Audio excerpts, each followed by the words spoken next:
If there was one thing Lieutenant Maya Jones hadn't expected when she joined the Interplanetary Peace Corps, it was babysitting a 7-foot-tall alien with the emotional intelligence of a toaster. Yet here she was, clipboard in hand, watching Commander Vex straighten his ceremonial sash for the 14th time in 5 minutes. "Commander, we're already running late," Maya said, checking her watch. "The elementary school kids have been waiting for 20 minutes. Commander Vex turned all 4 of his eyes toward her, his gray skin flushing a light purple with annoyance. "Punctuality is not as important as proper protocol, Lieutenant Jones. We Krylaxians believe that. That appearance reflects commitment to duty." "Yes, sir. You've mentioned that several times today." Maya forced a smile. "But humans believe that making children wait too long reflects a commitment to getting your spacecraft egged." The Krylaxian-Human Peacekeeping Initiative was only 6 months old, the brainchild of politicians who'd never had to deal with the day-to-day realities of cross-species diplomacy. After first contact 3 years ago, both civilizations had quickly realized they needed a framework for coexistence. What nobody had anticipated was how different their baseline assumptions about everything would be. Commander Vex finally moved toward the door of their temporary headquarters, set up in what used to be New Albany's community center. "Very well. But these young humans must understand that our presence here is not entertainment. The Krylaxian Peacekeeping Force represents galactic stability." Maya barely resisted rolling her eyes. "They're second graders, Commander. They'll be excited to see your extra fingers and the way your skin changes color. Best case scenario, they'll remember one fact about space." The commander huffed, a sound like air escaping from a punctured tire. "On my world, hatchlings are reading complex quantum equations by that developmental stage. And on my world, we don't hatch from eggs, so maybe save the parenting comparisons for another time?" Maya pushed open the door, revealing the bright spring day outside. A crowd had gathered on the community center lawn, including a class of excited children sitting cross-legged on a colorful mat, their teacher frantically trying to maintain order. As they approached, Maya could hear the whispers. 6 months in, the novelty of aliens walking among them hadn't worn off for the residents of New Albany, Indiana. The Krylaxians had chosen smaller communities for their initial integration efforts, believing they'd be more manageable than major cities. Maya wasn't convinced this was working as planned. "Remember," she whispered to Vex as they approached the crowd, "smile with your mouth closed. Don't mention your species' lifespan advantage. And please, for the love of all things holy, don't talk about how your people would have conquered us if not for diplomatic intervention. That historical fact is simply a conversation for another time." Mayor Thompson approached them, hand extended. "Commander Vex. Lieutenant Jones, welcome, welcome. We're so honored to have you visit our little town's Interspecies Friendship Day celebration." Vex stared at the mayor's hand as if it might bite him, before Maya subtly elbowed him. The commander extended his 6-fingered hand and shook with what Maya recognized as his attempt at gentleness. "The honor is mutual, Mayor Thompson," Vex said in the flat, emotionless tone that the Corps' cultural liaison had insisted was perfectly friendly for Krylaxians. "We appreciate your community's willingness to participate in this cultural exchange." As they moved through the crowd toward the stage, Maya couldn't help but notice the mix of curiosity, excitement, and thinly veiled suspicion on the faces around them. 6 months of peacekeeping hadn't erased generations of sci-fi movies portraying aliens as invaders. "All right, let's get this goodwill tour back on schedule," Maya muttered, guiding Vex toward the microphone where he would give his standard speech about interspecies cooperation and the bright future ahead. What could possibly go wrong? The speech had gone reasonably well, all things considered. Commander Vex had only mentioned Krylaxian superiority twice, which Maya counted as progress. Now came the part she'd been dreading, the QA session with the elementary school class. "Remember," Maya whispered as the first child approached the microphone set up for the kids, "they're children. Their questions might seem intellectually beneath you. I have been thoroughly briefed on human juvenile psychology, Vex replied stiffly. I will adjust my responses accordingly. A small boy with unruly red hair and a mischievous grin stepped up to the microphone. Hi, I'm Tommy Wilson, I'm 8. I got a question. Vex inclined his head graciously. Proceed, young human Tommy. Do aliens poop? A ripple of giggles swept through the children while the adults in the crowd shifted uncomfortably. Maya closed her eyes briefly and counted to 3. This was exactly what she'd been afraid of. Surprisingly, Vex handled it well. All biological organisms must eliminate waste products, young human. The Krylaxian digestive system processes nutrients with 78% greater efficiency than human physiology, resulting in minimal. But where does it come out? Tommy interrupted, his grin widening. The commander's skin flushed a deep purple. That is not appropriate subject matter for this forum. Tommy seemed to consider this a challenge.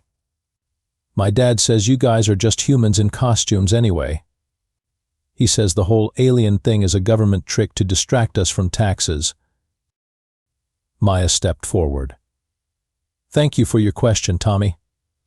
Maybe someone else would like to ask about the commander's home planet or prove you're real.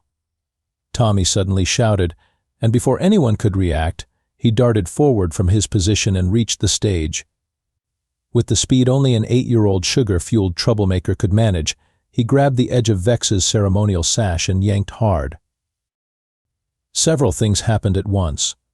The sacred Krylaxian sash representing 5 generations of military service tore with a sound that seemed to echo across the suddenly silent park.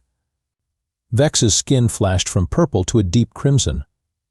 And then, with the instinctive reaction of a Krylaxian adult to a severely misbehaving juvenile, Commander Vex's 6-fingered hand swung out and connected with Tommy Wilson's left cheek with a crack that could have been heard in the next county. The silence that followed lasted precisely 1.4 seconds Maya had counted before absolute chaos erupted. He hit my son, came a shriek from the crowd as a woman rushed forward.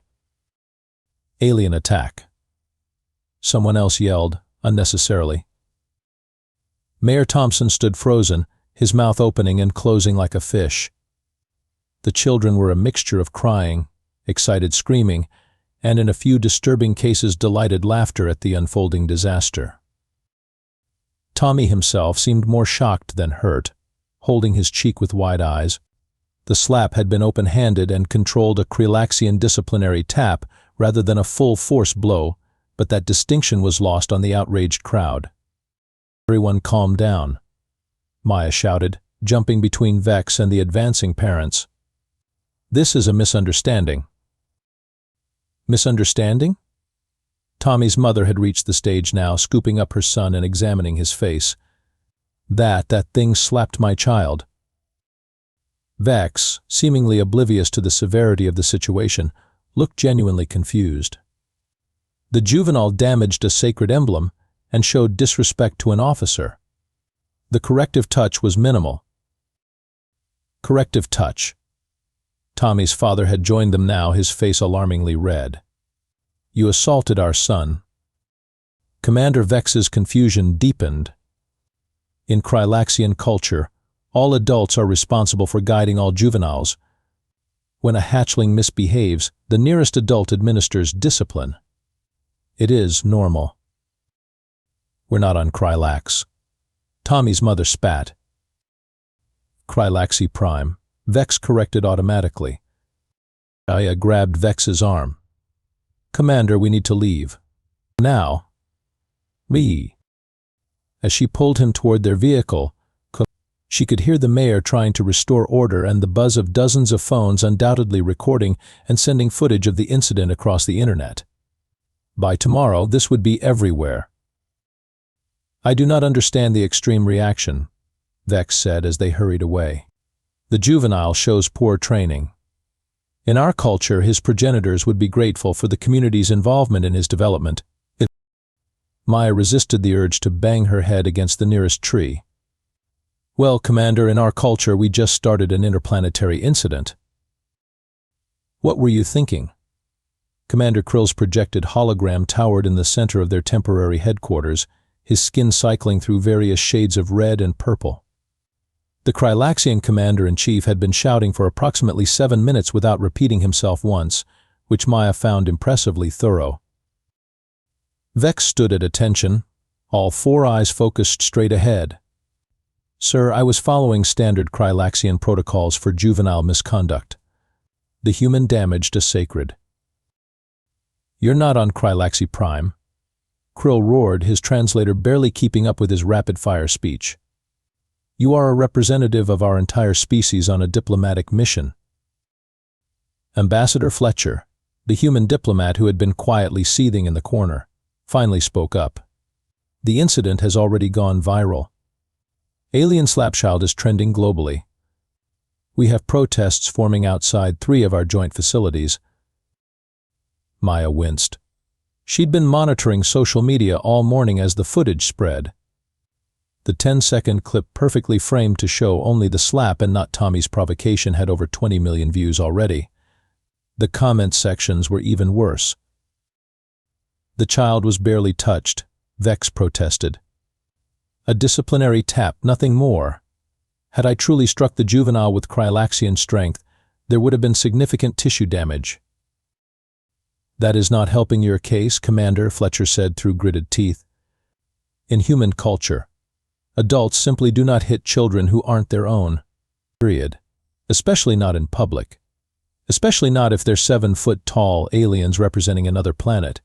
But Commander Krill's hologram loomed closer to Vex. You have jeopardized years of diplomatic work in seconds. The High Council is considering recalling all peacekeeping personnel. That would be a catastrophic overreaction, Maya interjected, immediately regretting her boldness when both Kryll and Fletcher turned to glare at her. Lieutenant Jones, Ambassador Fletcher said coldly, you were assigned to prevent exactly this type of cultural misunderstanding. With all due respect, sir, the cultural briefing packets explicitly stated that Krylaxians have communal child-rearing practices. I was never told that included physical discipline. Maya stood her ground. Commander Vex was following his cultural instincts, just as the humans are following theirs by being outraged. A knock at the door interrupted the tense standoff. Mayor Thompson entered, looking like he'd aged 10 years overnight. The Wilson family is here, he announced grimly, with their lawyer. Empire. The next hour was excruciating. The Wilsons' Tommy's parents Mike and Jen sat stiffly across from Vex while their attorney, a sharp-eyed woman named Ms. Blackwell, outlined demands that included a public apology, sensitivity training for all alien personnel, and a not insignificant financial settlement. Throughout the meeting, Tommy himself sat quietly playing a game on his tablet, the red mark on his cheek already faded. Occasionally, he'd glance up at Vex with what Maya could swear was a hint of admiration rather than fear. My clients are willing to be reasonable, Ms. Blackwell concluded, but the public nature of this assault demands a public resolution. Commander Vex, who had been silently seething throughout the presentation, finally spoke. Your juvenile damaged a sacred emblem representing 5 generations of my lineage's service. In my culture, his behavior would have resulted in significant consequences beyond a simple corrective touch. Mike Wilson leaned forward. In our culture, we don't hit kids, period. Mom? Then how do you ensure proper development? Vex asked, genuinely curious. Without community enforcement of social norms, how did juveniles learn boundaries? We talk to them, Jen Wilson replied icily. We use timeouts. We take away privileges. We don't use violence. Fascinating, Vex said, in a tone that suggested he found it anything but. And this produces well-disciplined adults. Before the conversation could deteriorate further, Ambassador Fletcher intervened. Perhaps we should focus on resolution rather than cultural comparisons. The Interplanetary Peace Corps is prepared to issue a formal apology and implement additional cultural training. Ms. Blackwell smiled thinly. That's a start. But my clients are also considering a civil lawsuit unless this is handled generously. As the adults continued to negotiate, Maya noticed Tommy watching Vex with open curiosity. When the boy caught her looking, he whispered, "Is his hand okay?" "It made a really loud noise when he hit me." Maya blinked in surprise. "He's fine. Are you?" Tommy shrugged. "Yeah, it didn't hurt that much. Dad hits harder when we're playing baseball." He glanced at his parents, then added quietly, "I shouldn't have pulled his cape thingy. My mom would have grounded me for a month if I did that to someone's clothes." At least one person in the room seemed to understand proportional response, Maya thought wryly. "I simply cannot comprehend this overreaction," Vex complained, pacing the small living quarters assigned to him. His fellow officer, Lieutenant Plunk, watched from a comfortable chair, all four eyes tracking Vex's movement. "Humans are notoriously protective of their young," Plunk observed. "It's actually quite fascinating from an evolutionary perspective. Most species with such slow maturation and high parental investment display similar behaviors." Vex stopped pacing long enough to glare at his colleague. The juvenile was deliberately provocative. He damaged a sacred symbol and challenged my authority publicly. On Krylaxi Prime, his own clutchmates would have disciplined him before an adult needed to intervene. "But we're not on Krylaxi Prime," Plunk reminded him, echoing the words Vex had heard repeatedly over the past 24 hours. "Humans raise their young individually rather than communally. They see any discipline from outside the family unit as an intrusion." Vex resumed pacing, his skin cycling through frustrated purples and blues. "Their method is clearly inefficient." The juvenile Tommy showed no respect for authority or cultural symbols. "This suggests inadequate training." Or perhaps, Plunk suggested carefully, different training for different environments. Humans evolved as smaller family groups rather than our communal clutches. Their young don't have the same needs as our hatchlings. This gave Vex pause. He settled his large frame into a chair designed for humans, which creaked ominously under his weight. "Our briefings were inadequate. I was informed of their biological differences, but not the full implications of their social structures." Plunk nodded sympathetically. "The diplomatic corps rushed this integration program. Both sides are learning through trial and error." He hesitated before adding, "Admittedly, your error was more public than most." Vex's skin darkened. "The footage circulating online is edited to remove the juvenile's provocation. It portrays me as arbitrarily violent." "Humans have always feared us," Plunk said quietly. "Even before first contact, their entertainment media portrayed beings from other worlds as threats. The Peacekeeping Initiative was meant to show them otherwise, but deep cultural fears don't disappear in 6 months."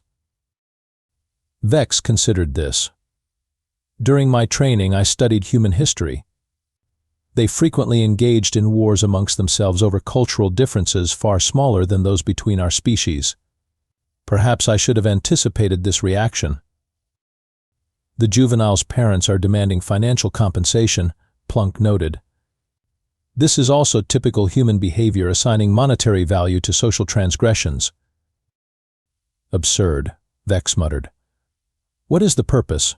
Credits cannot undo the interaction."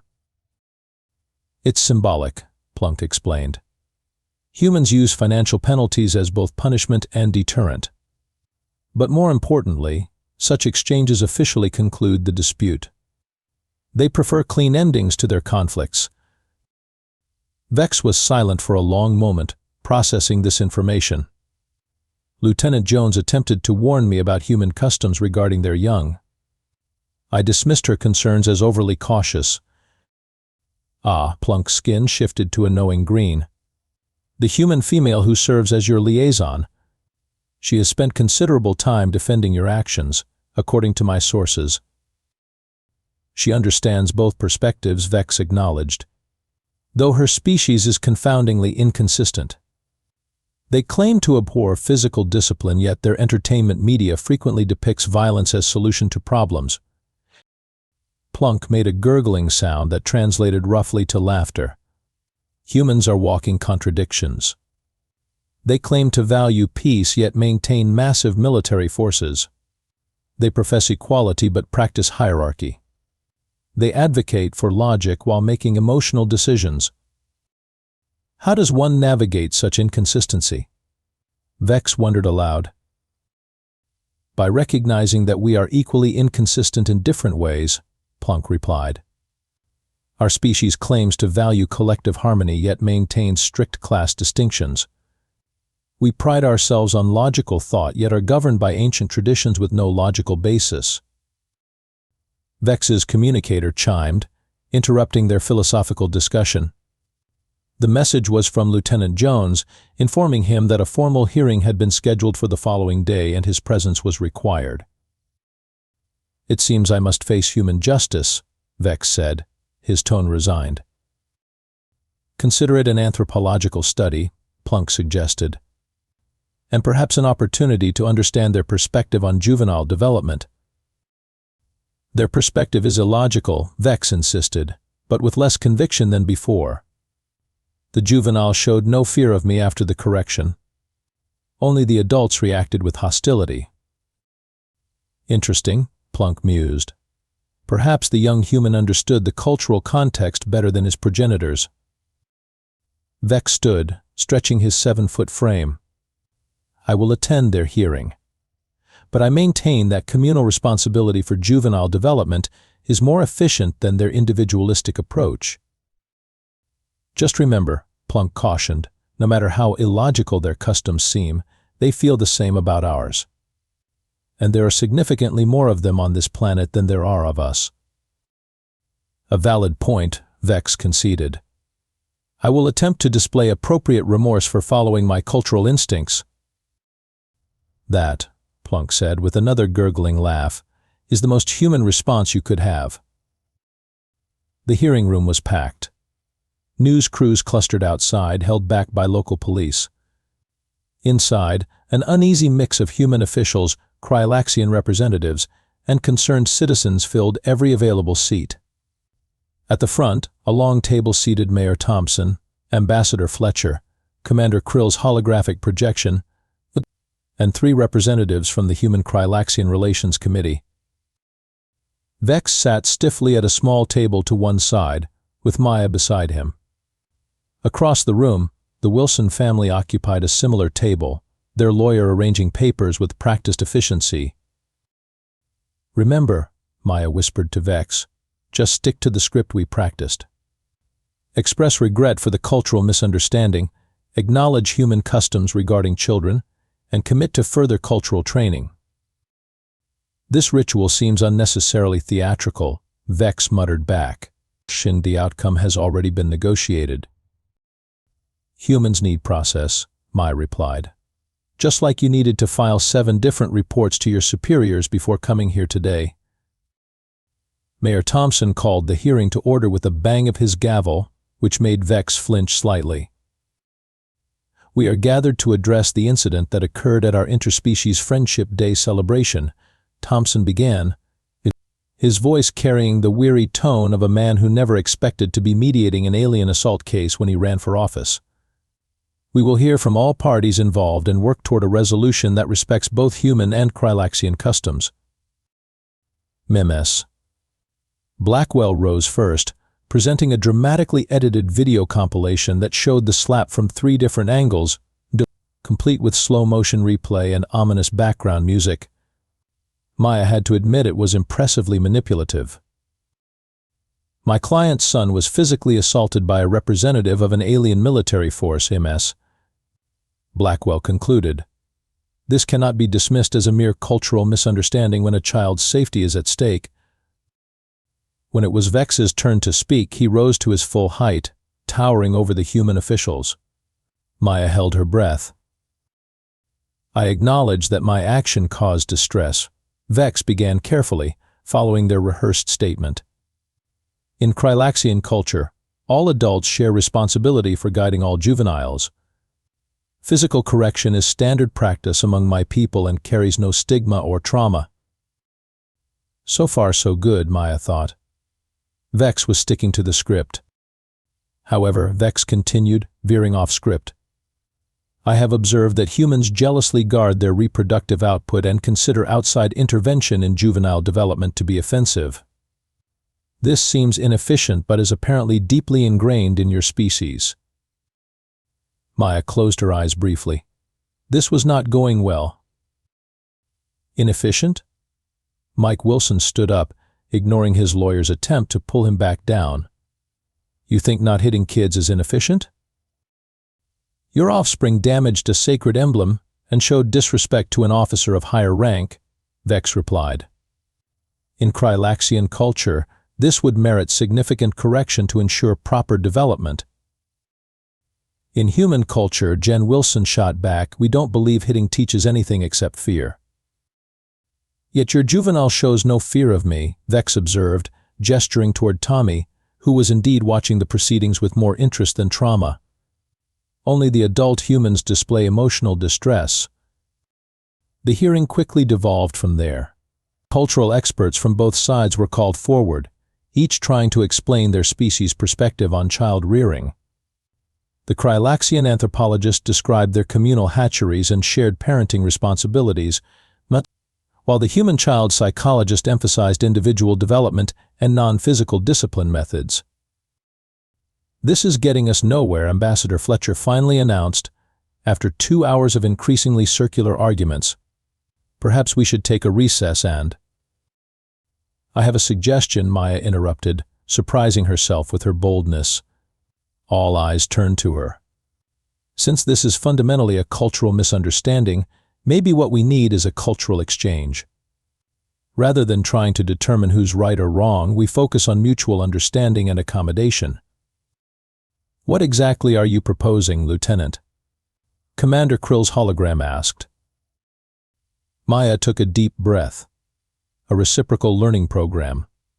Commander Vex undergoes training in human parenting norms and child protection laws, while the Wilson family and any other interested community members receive education about Krylaxian culture and child-rearing practices. A murmur ran through the room. Additionally, Maya continued, warming to her idea, we establish clear guidelines for future interactions. Commander Vex formally agrees to respect human customs regarding children while on Earth, and humans agree to better understand the cultural context of Krylaxian behaviors. MS. Blackwell leaned over to confer with the Wilsons, who nodded slowly. My clients are open to this approach, she announced, provided there is also a formal apology and assurance that such an incident won't be repeated. Commander Krill's hologram flickered as he considered the proposal. The Krylaxian High Command finds this arrangement acceptable. Commander Vex will participate in human cultural education. And the financial settlement? Miss Blackwell pressed. Ambassador Fletcher cleared his throat. The Interplanetary Peace Corps is prepared to establish a community education fund in the Wilson family's name, focused on teaching cultural awareness and diversity. Would this satisfy your client's concerns? After another quick consultation, MS. Blackwell nodded. My clients accept this resolution. Maya exhaled slowly. Crisis averted barely. As the hearing concluded, she noticed Tommy Wilson approach Vex cautiously. Does your hand still hurt? The boy asked, surprising everyone. Vex looked down at the small human. Krylaxian physiology is more durable than human. I experienced no discomfort. Cool, Tommy said. Sorry about your cape thing. My mom made me bring this. He held out a poorly wrapped package. Vex accepted it cautiously and unwrapped it to reveal a child's attempt at sewing a replica of his ceremonial sash. The proportions were wrong, and the stitching was uneven, but the intent was clear. My mom helped, Tommy admitted. She said it's called making amends. Vex studied the gift, then looked at the boy with new understanding. In Krylaxian culture, we believe that corrections are complete once learning occurs. You have learned respect for cultural symbols. The correction is therefore successful, and the matter concluded. Tommy grinned. So we're cool? Maya held her breath, waiting for Vex to misunderstand the idiom. Instead, the commander nodded solemnly. We are cool. 3 months later, Maya found herself back at the new Albany Community Center, watching with barely concealed amusement as Commander Vex attempted to high-five a line of elementary school children. His timing was off, resulting in several missed connections, but the children were laughing rather than fearful. He's getting better at this, Ambassador Fletcher observed, joining her at the back of the room. The cultural sensitivity training seems to have taken, Maya agreed. Though he still complains about the inefficiency of individual child rearing. The Interspecies Understanding Initiative had been unexpectedly successful. What began as damage control had evolved into a genuine cultural exchange program. Vex had completed his human parenting classes, while the community had participated enthusiastically in learning about Krylaxian customs.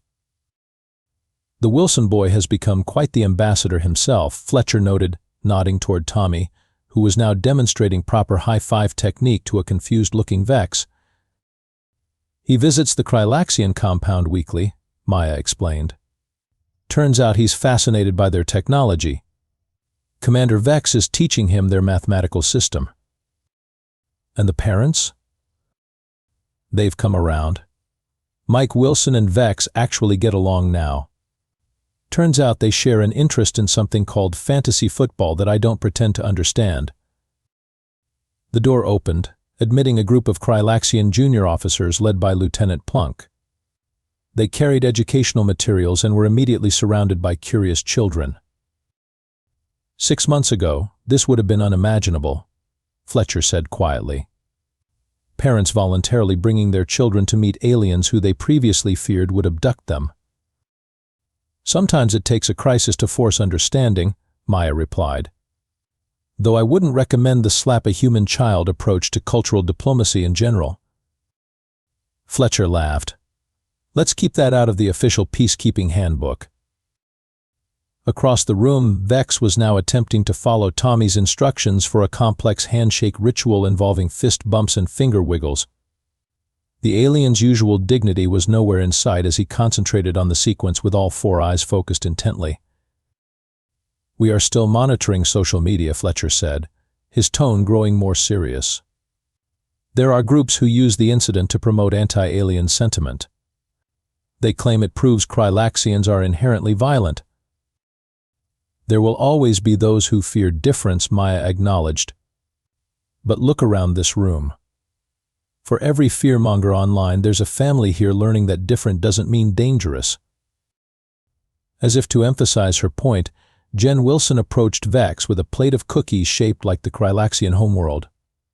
These are gluten-free, she was explaining. Since you mentioned wheat proteins cause that purple rash on your skin. Vex accepted the offering with formal gravity. Your consideration for Krylaxian biology is appreciated, Progenitor Wilson. I told you, call me Jen, she replied with a smile that would have been unthinkable 3 months ago. The educational fund is being put to good use, Fletcher noted, watching a group of teenagers examining a holographic display of the Krylaxian solar system. Applications for the Junior Diplomatic Corps are up 300% nationwide. Maya smiled.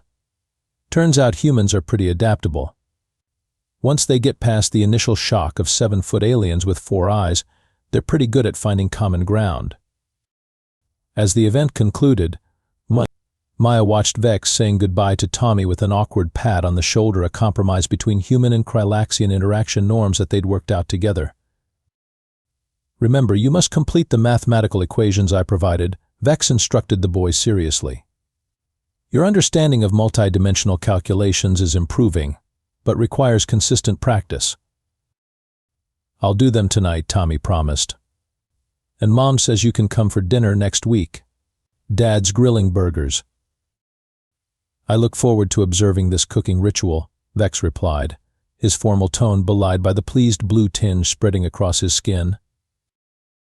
As the families departed and the Krylaxians began packing up their displays, Maya approached Vex.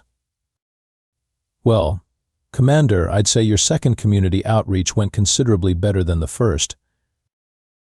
Vex straightened his replacement ceremonial sash, this one modified with a small protective force field to prevent future damage. "I have concluded that humans, while confoundingly individualistic in their approach to juvenile development, show remarkable capacity for adaptation," he said. "The juvenile Tommy displays intellectual potential that would be notable even by Krylaxian standards." "High praise," Maya observed. "You know, there's talk of expanding this program nationwide.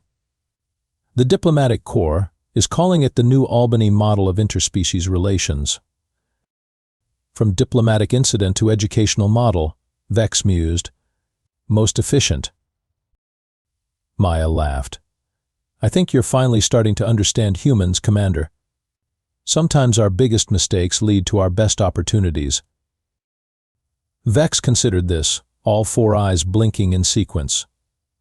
"A most illogical yet effective approach. Perhaps there is wisdom in your species' chaos after all." "I'll take that as a compliment," Maya replied.